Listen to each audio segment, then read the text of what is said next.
Well, hello. What up? Welcome to the Willow Hour. Welcome in. You're here. I'm here. I'm here. We're all here. We're all here together. Yes! It's another episode of the Willow Hour. Gee, dang it. Can you believe it? I can and can't. I know. We're here we are. Yes. We're doing it. We are doing it.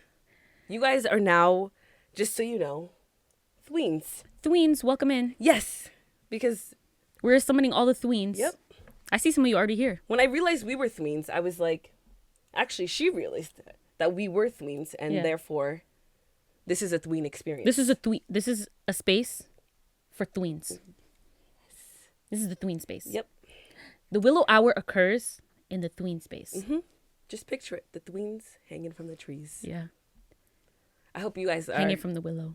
with it. And if you're not, well, Well, we are. So, we won't be doing them long-ass intros anymore. We'll do our best. The intros that we had previously done, they were packed. So, if you don't know, go check it out. But, like, we're moving. yeah. So, Today, we're going to be talking about, we're going to be continuing the conversation of our beliefs as Christians, what we Yes. believed, like kind of our faith ideologies and stuff like that, how we saw suffering in particular, and how the responsibility that we felt to be able to understand and fully articulate our, like every aspect of our beliefs, like the Yes. essential stuff, like our theology, like Right. all of the doctrine, Really get it. have sound doctrine and be able to like communicate that. So the responsibility in digging into like what that felt like Yes. and what it entailed, getting into the nitty gritty and as usual, how it harmed us. yes, because this shit, to be very fucking clear, Yeah. is extremely harmful, preposterous, and wild. So, Out there. So I guess let's begin. yep, we're going to do some digs. Do you want to dig? Yes. I think I'm all good. Okay, so I'm just gonna, and Yeah, I think I actually do want to hug. okay, them. yes, I saw that and I was like, I want to do this. Yeah, Yeah, I I don't want know. to dig. I just want to like have a moment with the shovel.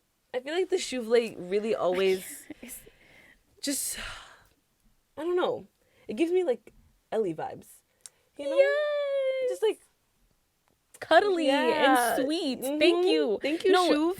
this is a supportive being for us. Chouvlet Yes. of the Douvlet.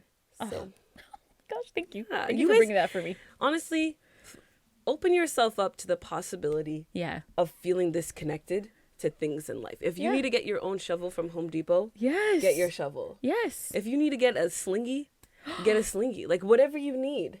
A slinky? Yeah, a slinky. One of Yes, those. because I was like, Yes. if that's what you're talking about, Yes, I yes. fucking love slinkies. Yup. Slinky. Uh-huh. If you need to get like, I don't know, like cardstock. Stuffed animals. Get anything. Like Stuffed whatever. animals. Yes. Feel free if something makes you feel good. Enjoy it. Yes. Enjoy it. Without apology. Yes. None. With full presence. Give yourself to the experience. I believe in that. Thank you for yeah, I appreciate that. That was really good. Thank you. Necessary. I love it. So we're gonna get into it. I don't even feel like I'm ready to get into this kind of material because whoo. Anyway, so like Zena said, we're gonna be talking about suffering, and you know, as we talked about in the last episode, we talked a lot about just like this idea of Jesus being the absolute most important thing and how that like severely impacts every aspect of your life. It really affects like just how you are experiencing life, how you're understanding life and reality, and what you believe life is about and what things are okay and not okay.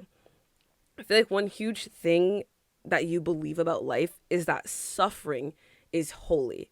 Suffering is good. Suffering is worth it. Suffering produces goodness, and suffering brings you closer to God and ultimately makes you more like Christ. So this suffering thing is like, I don't know, like consider it joy. Yes. Consider it joy.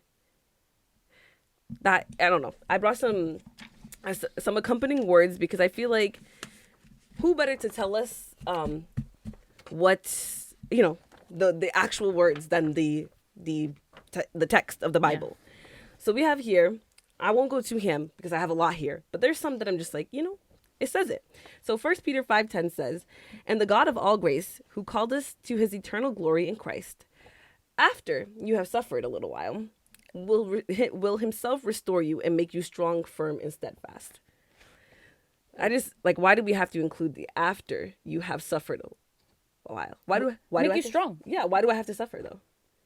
You're the all-powerful God of the universe, but I after I've suffered a little while. Yeah, that's part of the equation, though. Like, after you've suffered, then we'll do the good stuff. Yep.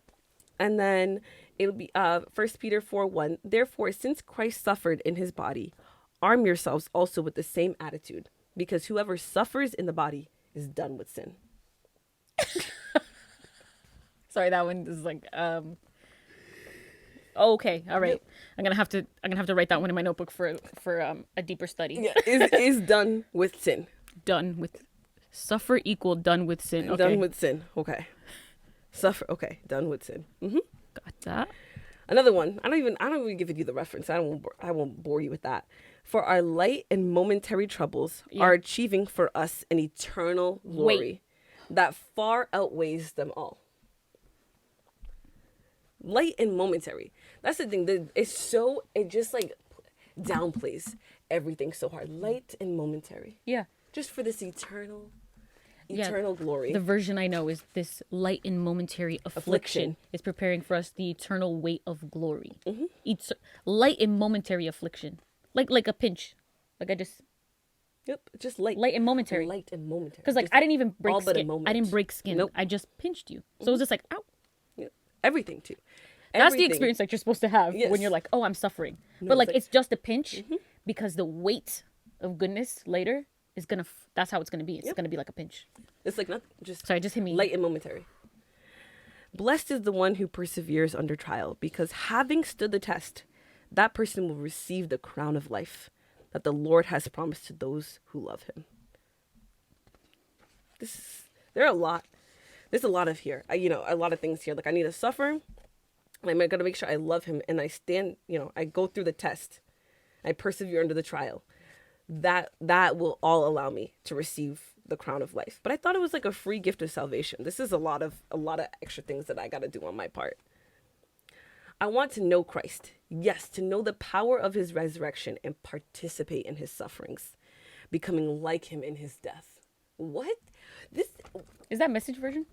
No, I don't think so. Oh, I didn't give it, but I don't think it's the Message version. Okay. Sorry, Message version. Becoming like him in his death. What did I believe? That. Yeah. Whatever that is. That. Ooh, this one. Hit me. One. It was good for me to be afflicted so that I might learn your decrees. It was good for me to be afflicted so that I might learn your decrees. It was good for me to be afflicted. So that I might learn your decrees. Yep. Decrees. I couldn't learn them by get some flashcards, I couldn't study. I don't know, study them. Mm-hmm. Recitation. I couldn't listen to someone who knows more than me. Learn from a teacher, a mentor, study group. It was good. Suffering though. Yep. It was good for me to be afflicted. Afflicted, yes. So that I might learn your decrees. Might too. I might. Language is beautiful. Revealing the ferocity of... Okay, I think I'll vileness. End on this one. "Dear friends, do not be surprised at the fiery ordeal that has come on you to test you, as though something strange were happening to you. But rejoice inasmuch as you participate in the sufferings of Christ, so that you may be overjoyed when his glory is revealed." It's all about Jesus. It's all about Jesus. So I may be overjoyed when his glory is revealed. As if something strange were happening to you. Yeah, as if. A fiery ordeal. As if something strange were happening to you. You think fiery ordeals are strange? Yeah. No. That's a little weird for you to actually find a fiery ordeal strange. As if something strange were happening to you. It's just regular. Yeah. Fiery ordeal. Just what are you crying about? It's just like a basic day. Yeah. You can't deal with a fiery ordeal? Yep. Okay. Oh, no, this last one. This last one. Hit me with it. "Blessed are those Oh, no. who are persecuted because of righteousness, for theirs is the kingdom of heaven. Yes. Blessed are you when people insult you, persecute you, and falsely say all kinds of evil against you because of me. Because of me. Yeah, yeah. Rejoice and be glad, because great is your reward in heaven. Yeah. For in the same way they persecuted the prophets who were before you. You know what gets me so much in all of these texts, though? It's all about, like, reward. As if, like, you're going to receive the crown of life. Yep. You know what I'm saying? Glory. Done with sin. Done with sin. And what was that one again? Great is your reward in heaven. Reward in heaven. Because I'm just like, that sounds real selfish to me. You know what I'm saying? Like, Yes. for something that's being prided on as not being selfish, it's kind of real selfish to be like, do this and you will be rewarded. Yep. So it's like, oh, I'll be rewarded? I'll get a crown of life? Yes. So I continue to do this so that I can get something. Yeah, so I can get something after. I know, that's like, I'm just like, Christianity is so crafty because none of these rewards will be here. Yeah. Don't expect to experience them now. Yes. It's all in this future thing that does not exist, that no one can confirm is real. Actually, right now, you should be experiencing a fiery ordeal. Yes. And in the future, that you can never know, after, then you will receive great reward. Yeah. Okay. So yeah, I really clung to, as I was going through those verses, I saw a lot of them came from the First and Second Peter. And I remember, like, someone told me about those books when I was in Joshua Generation, because Joshua Generation, and I really clung to them. I read them and I was like, ooh, I don't know why these feel so, like, I just feel like a home in these books. And I feel it, like, makes sense to me now why I felt so attached to those books, because I was trying to make sense of the massive amount of suffering that I was experiencing on an everyday basis.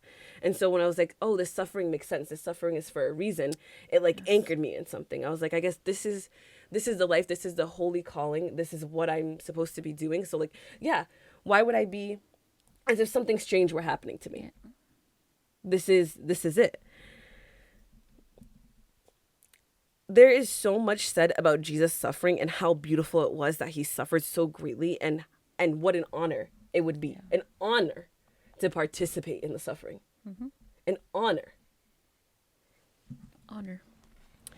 When you believe such extreme and harmful things, you really start to downplay every wrong in your life. You downplay the struggles that you face. And it reminds me in I think it was 2 episodes ago in the second part of Purity Culture, how you mentioned that you were seeking forgiveness and not healing.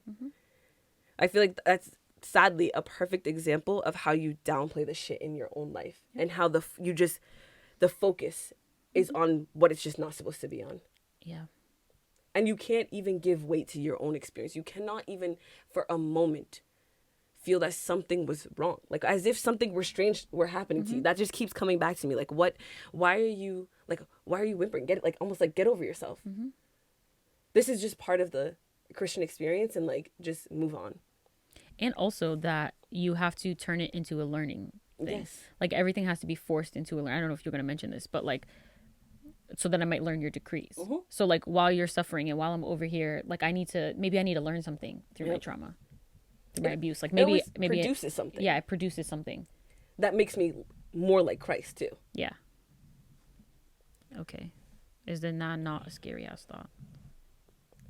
It makes you believe that it's wrong to like ever give any attention to anything. Like, if it's not, like you said, if it's not looking at it as like, what glory does this bring God, and like, how can he use this in my life, or like, how is he using it in this moment to like refine me? Like, it's just it's all to glorify him, to bring glory to his name. I'm just like, this is a fucking selfish ass scary God. Why do you need me to suffer to bring glory to you? Also, why is everything about being glory? You should have just made me like, the only thing I can do is just do this all day. Yeah. If you want people to do that so much. There's like angels that do that. Yes, for us. I just need to sing holy, holy, holy all day. Don't make me a fucking human with choice. Make me a fucking robot. Yeah. Because you're scary. I really feel like this stuff sets you up to be abused. It sets you up to take literally anything. Anything. The basic doctrine of Christianity is already abusive, oppressive, and punitive. Like, you don't have to encounter, like, I don't know, anyone who takes advantage of you, because the book itself is abusive. If you believe these things, you like, it is abusive. It's abusing you, and like, I don't know, then you're abusing yourself. Like, I don't know. Everybody who has been touched by Christianity has experienced this. This is, I don't know. I feel like I'm really saying something here, and I don't know how it's going to hit people, but I'm just like, this shit is just harmful. There's no way that anybody can spin it for me. I'm just like, this thing is it's just wrong, and it's far. And I feel like it both creates abusive people, because the doctrine is abusive, and then it sets you up to be abused. Like, it's both sides. Yeah. Because I feel like how definitely did I participate in the abuse of onto other people. And you give so many people a pass who do not deserve a pass. Yeah. Who truly do not deserve a pass, or you let things go on for far longer than they ever should. And feel like you are truly unable to cut things off. Yep. Truly unable to put a stop to anything that is not okay. You hold on to harmful and dead relationships. Yep. All while it's just like, I gotta be merciful. Yep. Gotta be forgiving. Yep. Forgiveness above all. Because if I don't forgive, how is God gonna forgive me? Yep. That's Romans 2, right? Yep. If I cannot forgive, that will count me out. That alone will just, that's enough. Yeah. And then you also feel like responsible for the actions of others. Yes. It's all because on I you. said this. Yep. Now it's gonna, maybe I need to now maybe apologize. Everything is about like what you can do. Yep. Like, you just need to let it go. You just need to forgive. You just need to pray for them. You need to try harder. Give them time. Yeah. Just don't give up. Yeah. Put some energy into the relationship again. You believe that you should always suffer for the benefit of somebody else. Yep. You never matter. Nope. You never fucking matter. Nope. This person doesn't know it yet. This person, like, always for the benefit of someone else. It can never be to your benefit. It can never be about you. You're hurt. That hurt you. That scarred you. That traumatized. Give it to God. Yeah. Let him use it. Let him work in you. And just continue to pray. Continue to believe for this person. Don't cut it off, because that'd be too much. The thing is, God can redeem anything too. Yes. So how dare you actually give up? Scary. And this just adds to like all that you feel like you still have to do. There's always so much to be done. Like, I just feel like it's a lifetime of punishment, inflicting punishment upon yourself. Like, there's just always so much to do. You can never do enough, because it's impossible to do enough. Works don't save you, but you must work tirelessly. And there's always something to be done. Don't ever believe that you can just actually sit down and take a breath. No. It's impossible to repay Christ for the way that he suffered on your behalf. It's just, I'm like, the way that I really believed that I had some sort of peace is just beyond me. Because when you believe that you killed Jesus and he suffered on my behalf, I'm constant guilt. Yes. Constant fucking guilt. I can never do enough. Why am I even trying? I should just now. Because I can literally never do enough, and I can never rest. I can never stop. I always have to keep working. There's always work to be done. Always more perseverance and endurance to be gained. Always more like Christ I could be. Yeah. In my sleep, I should be figuring how I can be more like Christ. You just learn to gaslight the shit out of yourself. Yeah. It takes you out of your head, and you cannot believe your own lived experience for what it actually is. I don't even know what to say. That's it's we're talking about weight of glory. That's a weight. That's a burden. It's a burden. That's heavy. My yoke is light. Light and momentary. Yeah. Yeah. My burden is easy and my yoke is light. Where? Yep. Where was the lightness? I got the lightness. Oh my goodness. When I left. I am so glad you brought up that verse, because that was my verse that I clung to. That was the verse I put in my high school like yearbook. Get out. That was your Yes. senior quote? That was it in the yearbook. Matthew 11:28. I chose that one. That's what I'm saying. The way that I believed that this shit was just light and like I was experiencing peace and joy, and I was like, yes, God, you got me. And I'm like, no, I am dying.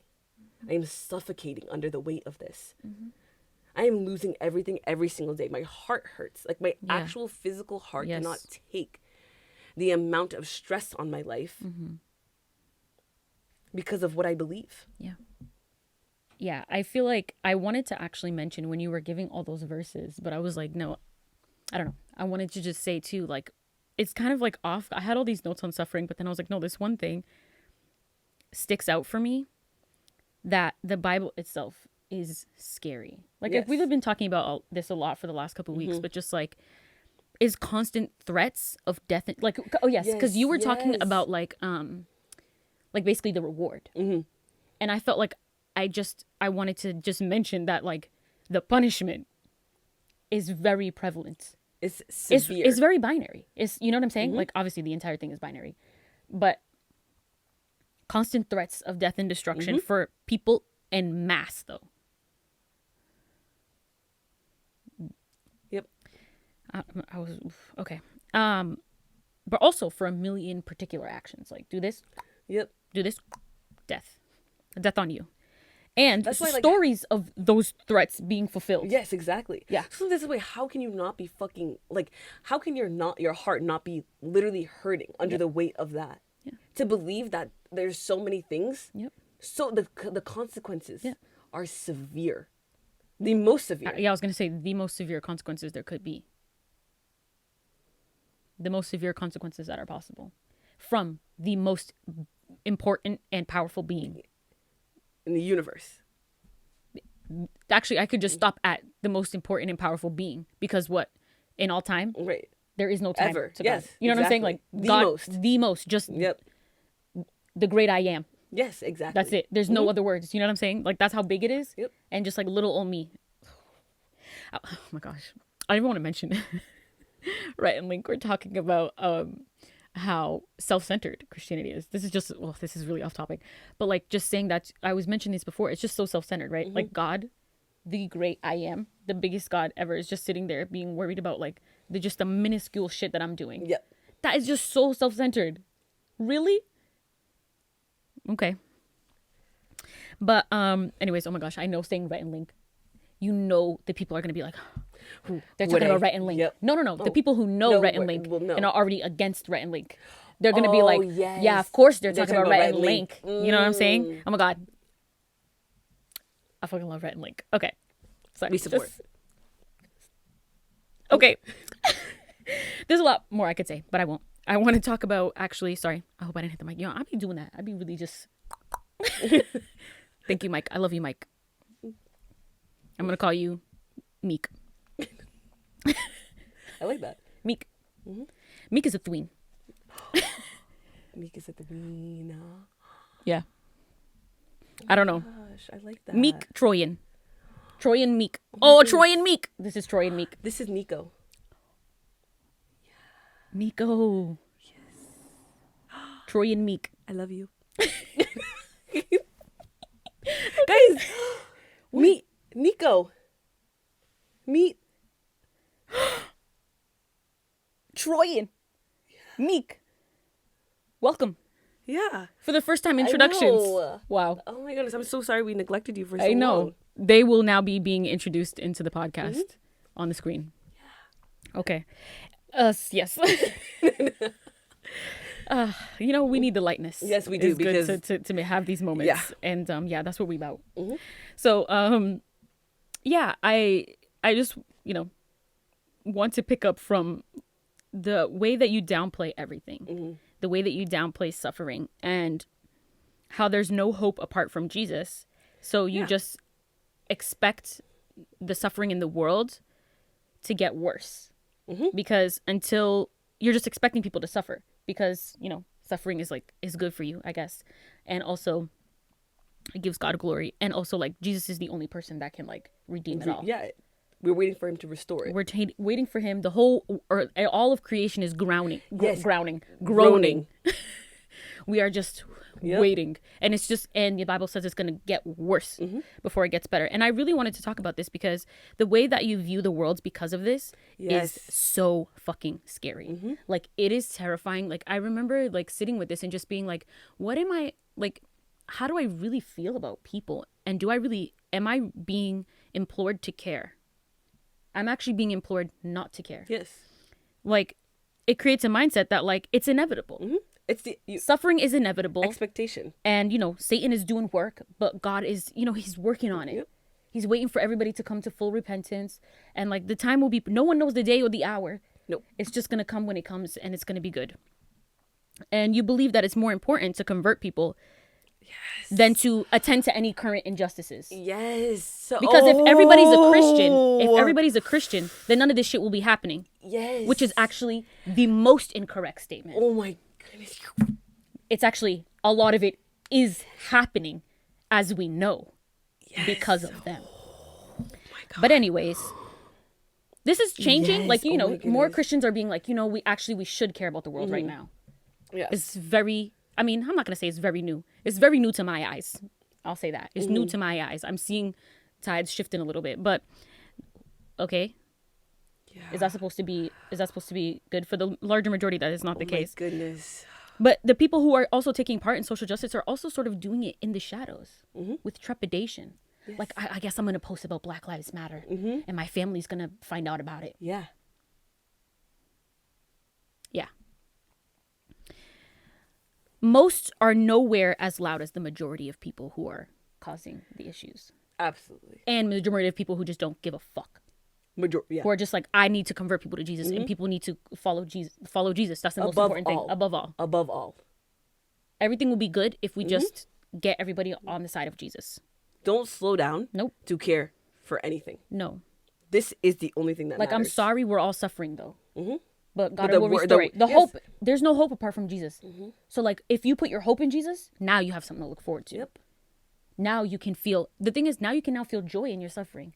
Now, even though suffering may befall you, you will be joyful. Like, you will have joy in your life. Yes. Like, almost like the lights will come on. And everything will just, you won't be affected. You'll have peace. Hope comes from Jesus. Yes. If you have hope in anything else, wrong.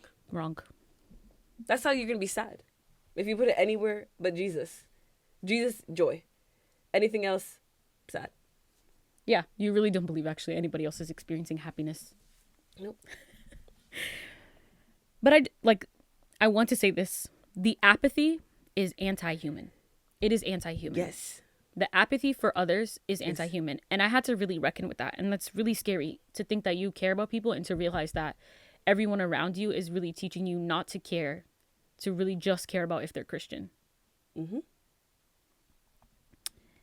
And God is sovereign means that this is a scary God, but we couldn't see that at the time. You can't see how scary that is. A God who allows all of this is pretty terrifying. The thing is, depending on where you fall on this theological spectrum of like, who's making the choices? Yep. You know what I'm saying? Yeah. Is God in control of absolutely fucking everything? Because like, sovereignty is a scary thought, right? It's a scary thought to think. If you're like, Reformed folks being like, God is, I remember hearing John Pipes saying like, even the dust mote in the air. Yes. Every speck of dust, God knows where it is and is like putting it there. It's like, okay. I mean, but that's the thing. So if God is controlling this speck of dust, how much more so is he chessboarding people's lives? Yep. Pawns. And I'm not a chess person, so if that just offends you as a chess player, please don't be offended. I don't know chess. It's just a metaphor. But yeah. But yet we're trying to accept this dichotomy, this paradox. Like, I'm very philosophical, so I'm just like trying to reckon with this paradox, right? God is like all powerful, because power is like, when you have all power, that is inevitable going to be scary in a sense. But I'm trying to reckon with this paradox that like, but like powerful, this all loving and powerful being but he like lords his power over you and is obsessed with his own glory. Like I had to try to figure out like but why does God need glory so much? But I'm like, no, but because he deserves it. That's why. Yes. It's not because he's like wanting it. It's just that like it's just natural that God gets and deserves the glory because it's God. Right. You know what I'm saying? But that's just, you're trying to make sense of it. But it's just like, no, you're trying to placate the fear. But even though you're being told fear God, but whatever. I'm kind of jumping around, but your conversation on like setting you to be abused is because who's the biggest abuser of them all? Who's the biggest oppressor of them all at this point? You know? Yes. Who is doing all of the control and all the lording of power and all of the snatching of privilege, snatching of everything? Who's doing the punishing? Who's doing the rewarding? Who's doing the threats? Who's doing the threats? Who's doing the destroying? Yes. Who is wiping out? Yep. It freaks me out, and it just scares me to think about how, like you said, I don't want to sit with that for too long because, you always got to move on. But that one, it just hits home because I feel like everybody has experienced that in Christianity of just like how you have to let people hurt you continually. Like I want to talk about parents. I want to talk about siblings. I want to talk about extended family. I want to talk about friends, pastors, your small group. Literally anybody, your coworker, your boss. You are supposed to let people hurt you. You make allowances. Yes. For people to harm you. Because that is what you are doing with God every day without knowing. You always have to be merciful. Like mercy was a word for me. Like I feel like you said forgiveness. I'm like, forgiveness wasn't as much as it was mercy. Because I'm like, I guess because of all the guilt they instill, I'm like, I need God to be merciful to me. So take like mercy on me. Take mercy on me. So but in the Bible says like if I'm not merciful, like he can't be merciful to me. So I'm like, mercy. Be merciful to people. Have mercy on them. But I'm just like, but I'm in pain. Yeah. But take up your cross and suffer. It reminds me of, it just brings me back to the family that I talked about, I think in the last episode, and how they, the ones who sent the article. And I just remember like the first feelings of like harm. Yeah. And how much I rationalized it, how much I justified it, and how long I let it go on. I'm like, at every turn, these people were harmful. Yep. And at every turn, I almost only elevated them. Yeah. Because what was I to do? Yeah. Really, though. They're in your church. What do you, like, really, what are you going to do? And then I'm also to think about, like, well, what was their intention? Or what do they mean by that? Or do they really know? Or they might just not know. They just might be ignorant in that way. And it's like, sometimes they could be far. Like, you're just always trying to, like, just, okay, I guess it's not what it is. I think it is. I guess it's not, it doesn't feel like that. I don't know. But you just let so many things go on. Yep. It makes me angry because when I think about that specific family, I'm like, I should have just shut you down on the first thing. Yep. I know I should have sensed it because I sensed it from your being. Yes. I actually sensed it from your being that you are abusive and scary. And I didn't cut it because I'm not allowed to. It is anti this thing that I've given my entire life to. Yep. To set up any type of boundaries. What are boundaries? There are none. My only boundaries actually is to like make sure I separate myself from non-Christian people. That is the boundary that I hold in life. Yeah. But Christian people, you contend with them. They're your brothers and sisters. Brothers and sisters. The two things that come to mind is like how their script, I can't remember the scripture exactly, but how it says like if someone wrongs you, like go to them privately, and then if they don't listen, go to some friend, and then go in front of the church. And then, but I'm like, but I have actually never in my fucking life seen anybody come in front of the church about anything or even talk about doing that. Never, not once. Like these type of examples are not, they're like, they'll throw the scripture at you, but you'll never see it happening around you. No. Like you're telling me of all the shit, no one has ever come up to the church. They've never hit the third step. Not in my experience. Everybody's just repenting. I mean, I guess good. You know, someone's gonna be like, "Is that bad? Yeah. You're mad because they never did it." But anyways, I'm saying like the example of like going to somebody and talking to them. You know, like I feel like the church I grew up in would very much be like, "Well, go talk to them," like But I'm like, but where have I ever seen an example for how to do that? And then what happens after that? But anyway, but the other thing too is just like how you make allowances for white people. You know what I'm saying? Like, white people are scary because you're like, I guess they fall in line with what white people can be. So I'm gonna just do my best to like be the gracious black person who's gonna just be like, show them that I'm better and I'm not gonna be like the stereotype of an angry person, which is just cyclical harm. Like it doesn't make any sense, but that's what you're supposed to do. Like you're supposed to turn the other cheek and just like expect that, a white person that's just an uneducated white person. Yes. And that's just what they're going to do. So when it comes, maybe I can be kind and merciful and they can see that I'm not the thing that they're saying. But never are you going to be like, listen, white person, you need to be corrected right here because you have no idea what you're talking about and you're wholly disrespectful and you have a lot of work to do on your racism. Yep. You need to figure this shit out. But never that. Never that. My largest memories of harm in the church at the hands of white people. Time and time and time and time and time and time again. Actually, when was it not harmful? When was it not harmful to interact with these people? Yeah. You're supposed to just sit there too, like, life is already so heavy. Do I really want to confront my brother and sister in Christ at a small group meeting right now? Do I really want to go up to church on a Sunday and start talking to the family about what they have sent me in the mail? Oh my God. No, I'm just here to worship Jesus. You know what I'm saying? Like at the end of the day, I'm really trying to be holy and I'm trying to like, I got shit going on. Yep. I got to move forward. Yeah.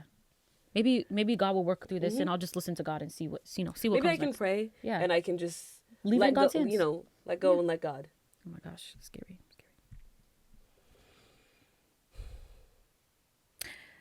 Okay, so I feel like I want to also get into this concept of like always having an answer for your faith. So we talked about in the beginning that we're going to talk about like the responsibility that you feel to like understand all of your doctrine and so I felt like this concept of like always being on guard was like the way that I saw it. It was like, yes, be ready to tell anybody about your faith.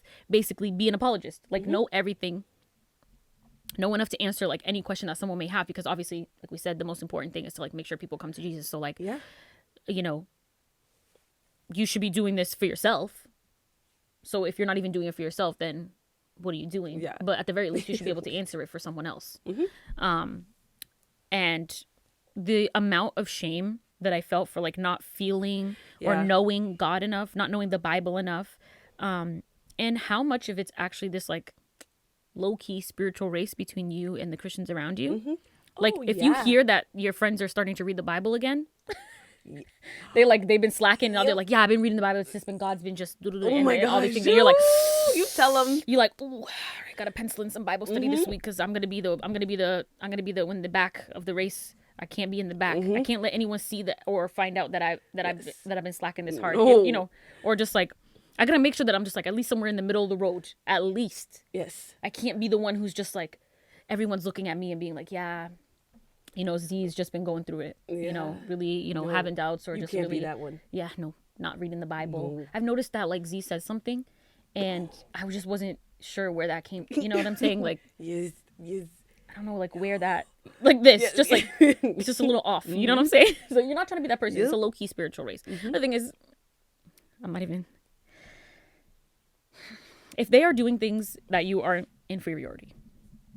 And also, believe the right things. I talked about this in the last episode. Was it the last one or the one before that? Yeah, it was the one before that. I feel like I talked a lot about, like, regardless of, whoops, excuse me. I need some drink. I'm so curious to know what you're writing. But regardless of what denomination I was in, it was clear that, like, you need to believe the right things. Believe what everyone else believes around you. Yep. Like, when you're at this church, don't stir the pot. And when you're at this church, never that. Don't stir the pot. You could have, like, differences on, like, secondary, tertiary, quaternary theology. I learned quaternary recently because I wanted to hit the fourth. Yes, I'm so glad you did. I hope it's quaternary now because I've now called attention to it. But anyways, you can like feel like some nuance on the secondary, tertiary, quaternary theology, doctrines, beliefs. Some ideas. You can have little spiciness differences, but like, don't stir the pot. Don't come in and be like, I believe actually that you have to speak in tongues in order to be saved. Like, don't say that. Yeah. And if they are saying that, don't say that you don't think that. Yes, exactly. No. Oh my goodness. You know, like, don't stir the pot. Believe what everyone else around you is believing, because that's probably right. And like, also maybe I don't even want to get into like, don't really interact too deeply with all the questions, because that just, you know, you never know where that's gonna go. So just what do they call it? Not wrestling your faith. Work on your salvation with fear and trembling. Just do that. That's a good one. That's one I always remember growing up. It just reminds me of all the times that like people would bust out speaking in tongues, and I'm literally trying to cover my mouth because ain't no fucking tongues coming out of this mouth. But I'm like, nobody can know. Yeah. That one is like, I don't do it. So like, can I not? Or like, but I'm like, and I'm also looking. I am though looking at people who are slightly in my age range. I'm looking at their mouths. I'm like, and then I see this kid across the table. I'm like, he don't believe either. He doubting them tongues. He doesn't have them. His mouth here is closed, and we are both just trying to go past this moment. Yeah, I remember one time I went to this church. Oh my gosh, I went to this church, and then like we were like, it was just had just been planted, and they were like, oh, can you like help us set up? They were really trying to get us like plugged in to be like one of the starting people to like advance this church at the time. And I was just like, I don't know if I'm trying to do that. I barely know you. Yeah. I showed up actually on the opening day like a month ago. But anyways, we showed up and we're like, they're setting up. We walk into the, because it's at a school, they're renting it out. So we walk into the thing, and there's like, I'm telling you, like no more than 10 people. And then tongues start breaking out. And I'm there with my boyfriend at the time, or boyfriend. And then like the pastor looks at him, is like, pray. And people are just like, like they're just like, and I'm standing there, and like they're this close to me, and I'm just standing there like, I have never been this close to a tongue in my life. But I moved. I never said a word. No, you won't. You don't. I never said a word. Because I was like, this is clearly not the place to say a word. Because we all know that Christians will ridicule you. They will either laugh to your face, in a sly way, or they're certainly going to laugh behind your back. They're going to be like, yo, you hurt me. Certainly, Yes, without a doubt. Their faith, we'll pray for them. But anyway, certain beliefs will have people believing that, like, referring to you as like, oh, Zena claims they're a Christian, but like they was saying, I don't know, Zena's claiming she a Christian, but she did, you saw what she did? Like, claiming you're a Christian. They will refer to you as like claiming you're a Christian. That's what I heard. Yes, no. Yeah, I mean, maybe they're not close to you. It's like tertiary people in your life. They say they're Christian. Yeah, I saw them put a scripture in their bio, but I saw them doing this. Claiming you're a Christian though. Yes. Anything you do will have people just anywhere, any Christian anywhere, catch an eye of you doing anything. They'd be like, I don't know if you're really a Christian. They don't even have to know you. Yep. I say this from personal experience, obviously. From myself and people around me. Conversations I've initiated. Yes. Or been a part of. Or heard directly. So this is not theorizing. But yeah, even being confused, it feels like you're going to be laughed at, scoffed at. Like I said, high key to your face or low key behind your back. I experienced this in the both main faith traditions that I was a part of. But who can keep track of all these aspects of theology, though? Like, who can keep track of, like, baptism is in the water? Is it a declaration of faith? Is it saving God? Do you submersion, sprinkle? What age? How many times? Which baptism is the true baptism? Tongues, if you believe. Who gets it? What's it for? What does it mean? When should we do it? How should we do it? Bibles, what do we use context for those parts that are just, like, a little questionable? Is it just, like, for that time? Or does it apply just in a different way? Like, how does it work? Someone one time in my small group was like, I don't really see the point of praying. Like, God is sovereign and God is not changing. So, like, what is the prayer part? And everyone was just like, it's kind of awkward. Like, you probably shouldn't have asked that question because it's just in the Bible that you should pray. So, but also nobody really knows the deep intricacies of how to answer your question. So it's just like, and I was like, fair question, valid asked question. But I was also just like, I got nothing for you. Nothing for you, my friend.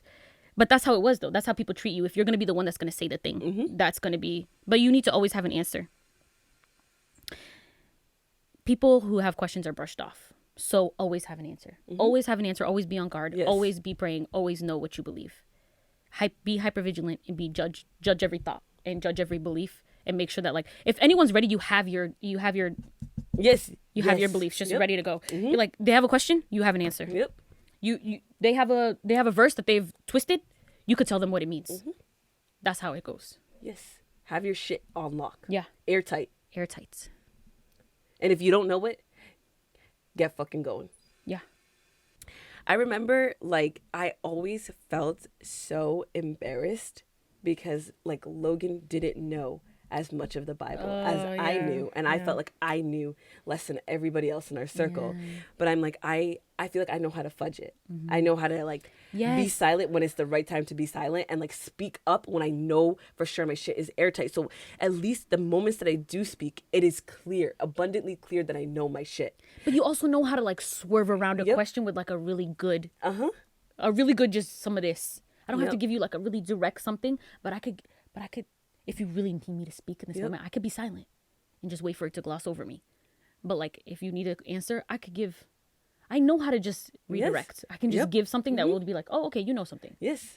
You know. Eventually something wise sounding is going to come out of Yes. me. Yep. And I will save myself. It's at really some point. just repetition of the Bible that will just Yes. get you to say something. And it's just fucking acting. Yeah.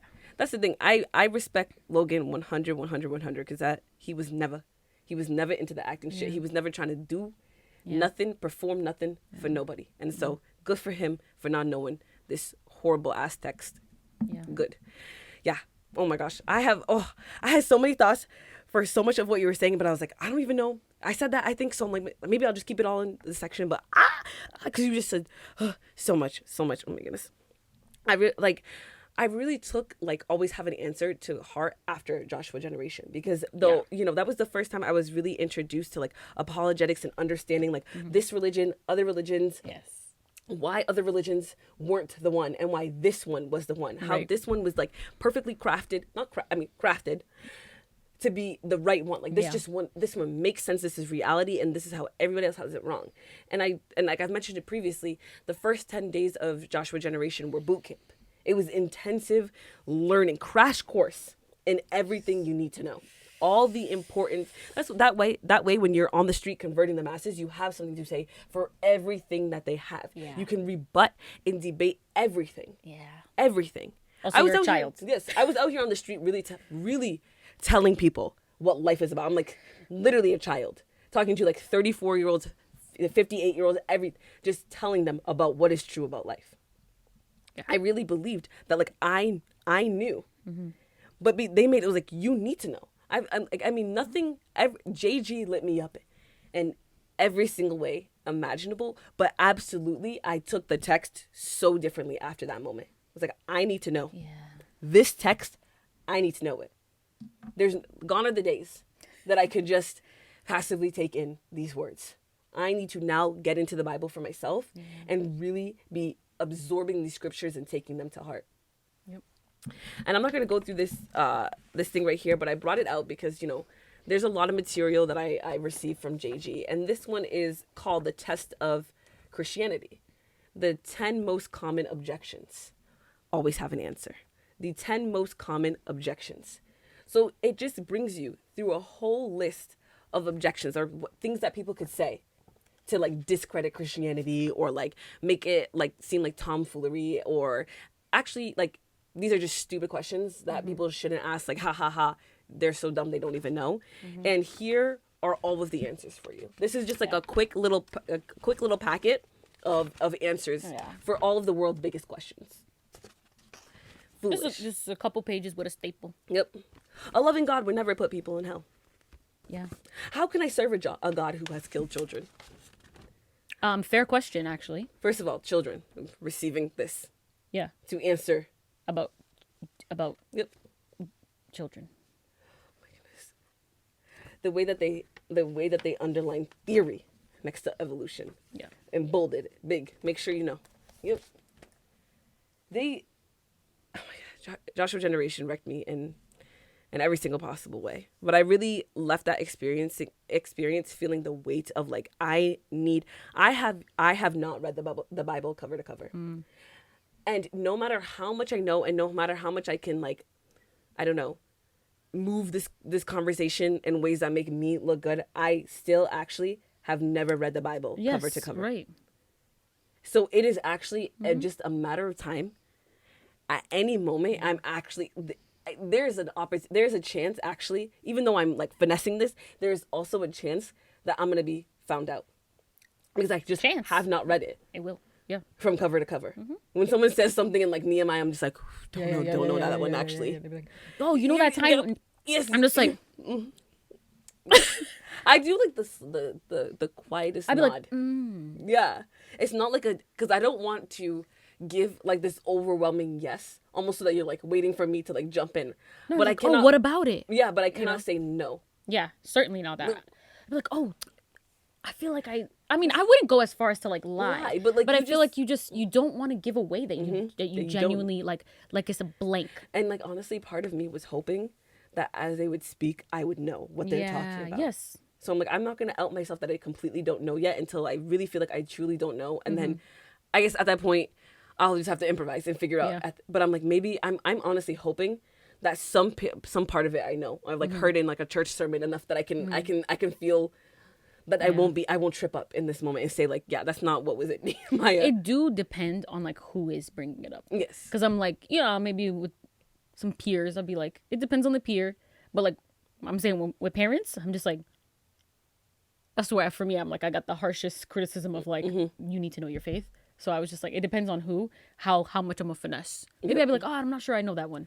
I could say that to some people. But a lot of people, I'd be like, oh, a little, like you said, just the quietest nod. Just like exactly. It's like a nod of like, keep telling me. Keep not telling like I know, but like you come finish the thought. Sure. I want to hear this. And it's like, I know. So like, keep going.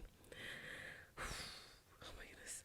And I feel like, one thing, once I figured out that I was neurodivergent, I realized how much this experience harmed me even more. This entire Christian experience, believing in this belief system, being under these people who believe these things. And it was completely through the lens of a neurotypical. And like anything that is built for the neurotypical is going to harm a neurodivergent brain. It is going to. And I am one to like take things so literally and completely overcomplicate what it means to know the faith as well.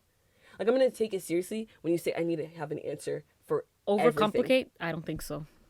I think actually, take it for the most serious. Right. Yes. Take it for exactly. I believe it. If you're for supposed what to dedicate, I will dedicate. Yes. If you're telling me my whole life is his, my whole life is his. If you tell me I have to have an answer for everything, yes, that's like it's tireless. This shit is extremely. I'm taking it for harmful. what it says. It's extremely harmful for neurodivergent people. Because the way that you are going to go for it, you are going to give everything. Everything of yourself. And it will never be enough. Nope. Because it's impossible also. Yeah. It is impossible. The text is foolish and confusing. The amount that you need to know is impossible. It's just wildly harmful. And I was just like, how can I like even approach this text? This text is supposed to be the living, breathing word of the Almighty God of the universe. So yes, I'm supposed to have an answer, but I cannot just like read it. I cannot just take it as a book. I cannot just seek to get cover to cover just to get cover to cover. No. Like, absolutely, I guess I could read. If I read every single day, I could make it cover to cover. Absolutely. But that's not this. I have to approach this. That's what I'm saying. Like, when you take this shit so seriously, the living, breathing, sharp as a double-edged sword. Yep. This thing, slicing between... what is it? Bone and marrow? Spirit? Bone and marrow. Yep. This thing. God breathed. Yeah. I cannot, like, I honestly feel like when I have a Bible in my hand, I need to be like, just delicate. This is a holy text. So it's like, I'm like, no hope. Like, don't try to game the system. Like, just slow down. Yeah. You're wrong. It's on you that you haven't read it cover to cover. And right now you can't speed through it. That would be wrong. Incorrect. And then also, I never understood my brain. I never understood why it was so difficult for me to be consistent in anything, for me to do anything on a consistent basis every single day, get into something that I'm supposed to be in every single day. Yeah. So I'm struggling with my executive function. I cannot figure out how to organize myself enough to include the most important thing in my life every single day. Yeah. And then now I'm feeling constantly like I must restart my journey. Yeah. How many times did I make it through the first chapters of Genesis? How many times? You're like, I gotta start over. Yep. It's been a couple months, so I gotta And get back even on when the I would read full other books, I was like, it's just not the same because I didn't start from the beginning. Yeah, and I didn't also like do it as a project. Every time I was at church or in like a Bible study or invited to be on a church panel, all I could think about how like one day I'm going to be found out as fraud. I remember we were asked to be on the marriage panel, and I'm telling you, panic broke out all over me because how can I say no? Right. How can I say no? But how can I go on that stage knowing I don't have an answer for everything? I was like that. I have no choice. I have no choice. There is no choice. There's no no. There's truly no no. I have to go on that stage, and I have to bring my husband who doesn't know the Bible. Damn. I'm just yeah. I mean, I'm telling you, all I can think was I was constantly suffocating. I was constantly suffocating under the weight of what I should know and what I didn't know. And any moment. And like it's all like, just like, I suck. This is my fault. I have no one to be upset with, no one to be mad at that I don't know the Bible. My lack of knowledge is going to bite me in the ass because I couldn't pull my shit together enough to know this text. Honestly, when you did that slap on the hand, I don't even know how to explain how that really, I felt that hurt me. I felt like that was those people who think that, like, this might be triggering content. Those people who think that, like, spanking like a toddler, that's what that felt like. It felt like a reprimand. Yes. That was like to someone that, because I'm like, God is like supposed to be God, and I'm supposed to be just like a mist. Yet this burden is so great that I'm just gonna be. Yeah. That hurt me. Even doing it to myself, I didn't like it. It was the only thing that came out of me in that moment, because that is all and I just felt like just a. Yes, it's like a spank, like just a reprimand, like a. Yeah. Oh, that. What you do to yourself and what you allow to be done to you. And it's just so sad and devastating. Yeah. It never ends with this Christian life. It never ends. Yeah. It never ends. It really, yeah. It actually, it literally never ends. Like, it never ends. I cannot say it hard enough. It never ends. Yeah. Tireless fight to the end. Yeah. Good luck. Yep. That's, slap you on the butt. Yep. Good luck. Good luck. Hope you get it right. Yeah. Hope you believe the right stuff. Yeah. Hope you know the right answers. Yeah. Hope you obey God when he directs you. Yeah. Hope you know his will. Hope you're hearing everything. Hope you're saving people, but you're not saving people, but hope you're saving people. Yep. Yeah. It never ends. If it's not one, it's the other. But if actually it's not if it's not one, it's the other. It's all of it. Always. Yeah, it's always, all of it all at once. Yep. All the time. Yes. It's just which one is like feels more pressing to like catch that one. Yep. Well, I think that's where we'll it's like that's the wrap right there. Ooh. Oh my God. Can I just say, guys, I've been having a good day. Yeah. I've been having a good day. We've been having a good time. Yeah. We've been dancing. We've been singing. Ooh. We look good. Hey. We've been just having a good ass time. And I'm telling you, I was not prepared. I was like, in the beginning, I was like, oh, I'm having a good. No, I'm not having a good time. We're like, yeah, this episode's about to be. We're about to, the tweening it up. Yep. I know. You's a tween. I'm a tween. Yep. We about to tell the tweens what's up. Yep.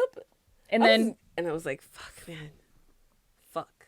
This content will, I don't even like calling it content, just unraveling and discussing and just like sharing the stories of like, I don't know. I feel like I keep saying this, but it's like, this is real life. This is our real life, you know? And it's, I don't know why that warranted a laugh. Sometimes you just laugh because it's just like, wow. Yeah. But yeah, it's just, there's just these, there's like hundreds of thousands of tiny little stings that I feel like,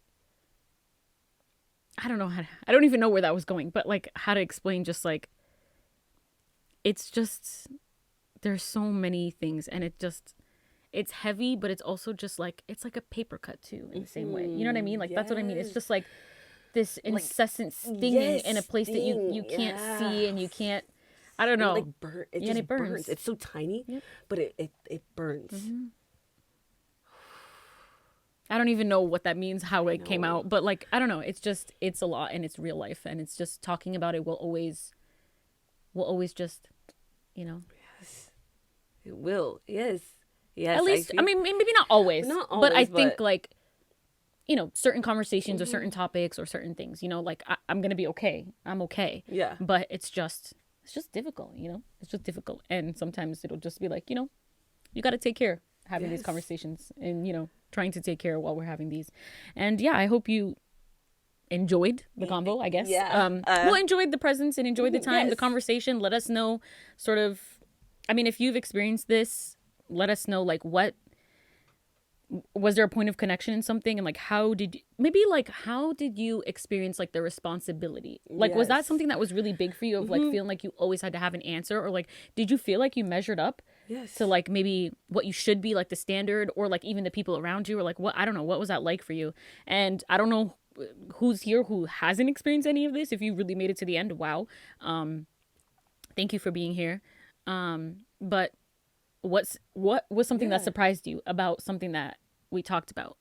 Like, what, you know, what was a surprise to you? Because you're like, wow, I didn't know they was doing that over there. Or maybe just like a different denomination or a different, you know, belief or different religion or no religion, you know, whatever. What's your background and maybe what surprised you about something that we said? I don't know. I just want to like have a hear from you guys on what you're thinking after this. And yeah, I think it would be, I just, you know, Logan and I have lived life together for so long, but we absolutely had very different experiences of the weight. Yes. The things that we internalized, the pressure that we felt, the responsibility that we felt we had, even though we lived it so together and we gave our lives to it, you know, our time and all that and our energy and our money, we still felt it in such different ways. So I am, interested in hearing. If you want to share anything, I would love to hear. And, you know, do the things, hit the buttons, subscribe. We're going to be here, guys. If you made it this far, we're so grateful for you. And we want you to stick around. And we want to hear from you. And we want to continue conversing and, you know, soaking up all the Willow vibes. Yep. As y'all always know, we appreciate any cash donations. Reciprocal relationship. Yes. We give.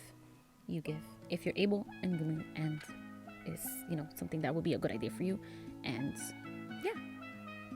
we will appreciate it. Yes. Thank you and goodbye.